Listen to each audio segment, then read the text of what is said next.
Can you tell me your name and a little bit about yourself? My name is Bill Bristow, and I was born on the 31st of July 1934 in Newcastle upon Tyne. My dad was a railway worker and my mum was a housewife. How old are you? I'm 72. Where do you live? I live in Lower Paddock Road now, 57 Lower Paddock Road, Oxley Village. Are you a male or female? I'm very much a male. Do you have a family? I do have a family. I have one son, 2 daughters and 3 grandsons. What are your hobbies and your interests? Football, and a bit of gardening. All sport actually, Ben, all sport. What was it like to live as a young boy in World War II? It was scary at times. When the war first started, nobody knew what to expect. But all aspects of life changed because all of a sudden food was rationed, clothes was rationed, petrol was rationed, although we didn't have cars in those days. But it was a little bit frightening. Newcastle didn't get bombed a great deal, but I do remember the goods station. That was the place where all the trains left the carriages with goods in. It got bombed one night. I saw the bombs falling on that. They were used incendiary bombs, so the whole place caught on fire. And I remember very, very vividly, there was a church with a cemetery behind it in Newcastle, and it had a great big arch. And for some reason, best known themselves, the German fighters, after a raid, just presumably just emptying their guns, I don't know, but the machine gunned this church arch, and that was there for many, many years after the war. So I remember that quite well, and I remember coming down to London to visit relations of mine during the war, and that really was scary. Hundreds of people living in the underground at night, going down there for safety because London got so severely bombed. It was the only place that was safe. What toys did you have when you were a boy? What toys? A few toy soldiers, football boots, and it was many old soldiers really. All lead soldiers, very expensive these days it would be. And they were old-fashioned soldiers though, like 18th century soldiers and Napoleon type soldiers, you know. All made of lead, brightly painted, and vivid uniforms. And that was about it. And we had no television in those days either. We just listened to radio.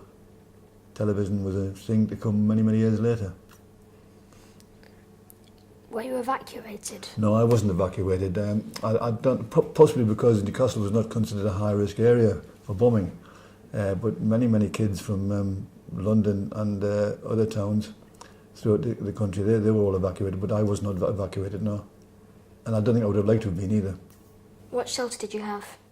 We had an Anderson shelter. That's a shelter made of metal, and it was in the garden, sunk into a hole and surrounded by concrete. And the idea was every time the air raid siren went, we would dash into the garden and stay there until the all clear went. And my wife, Avril now, she had what was called a table shelter. And she was actually born in 1941, when the war had been going for a couple of years. She was born in this table shelter in the house. It was like a big flat tabletop contraption with mesh around the side. And it took the place of a dining table. And she was actually born in that. What music did you like? What music? I don't think I was into music very much in those days as a child, but I suppose probably Jimmy Shand, which is not your liking, I should think. Jimmy Shand was a Scottish musician who played jigs and reels and all that sort of thing, and that's what we listened to. What food did you eat? Food? Well, food was rationed, and it was very, very plain. There wasn't great quantities of meat or butter or bread or anything, because you only got allocated so much so that everybody would have equal portions. The reason why food was rationed was because we used to import an awful lot of food from abroad, but of course the German U-boats, the submarines, they were attacking the convoys, and a lot of the ships were being converted by taking ammunition and troops abroad and all that, so there was less stuff coming in. And so everybody had a ration book to give you so much milk per week, so much butter per week, so much meat per week. But it was all pretty plain, ordinary stuff. Little bits of bacon, little bits of meat. And my dad used to work up in the countryside a lot, and he was always fetching home fresh rabbits. Wild rabbits, of course. And we had quite a lot of that during the war, I'll tell you that. Quite a lot. When was the Second World War? Second World War started in 1939, September 1939, and it went on till May 1945. Okay. Yeah, it started very dramatically. I remember the Prime Minister saying that we were declaring war on Germany because Germany had invaded Poland, and they were warned to stay out of Poland, and the Germans just ignored that.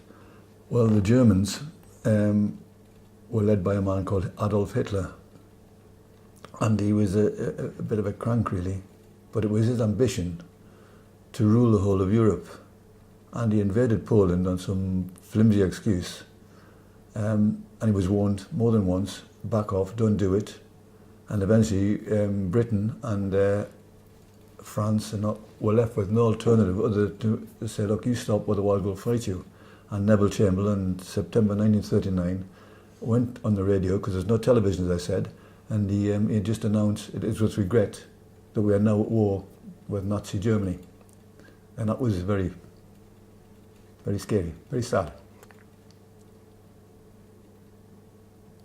What clothes did you have? Well, clothes we had, we didn't have school uniforms in those days because I was just going to be junior school, so we just wore ordinary trousers, shirts and jumpers.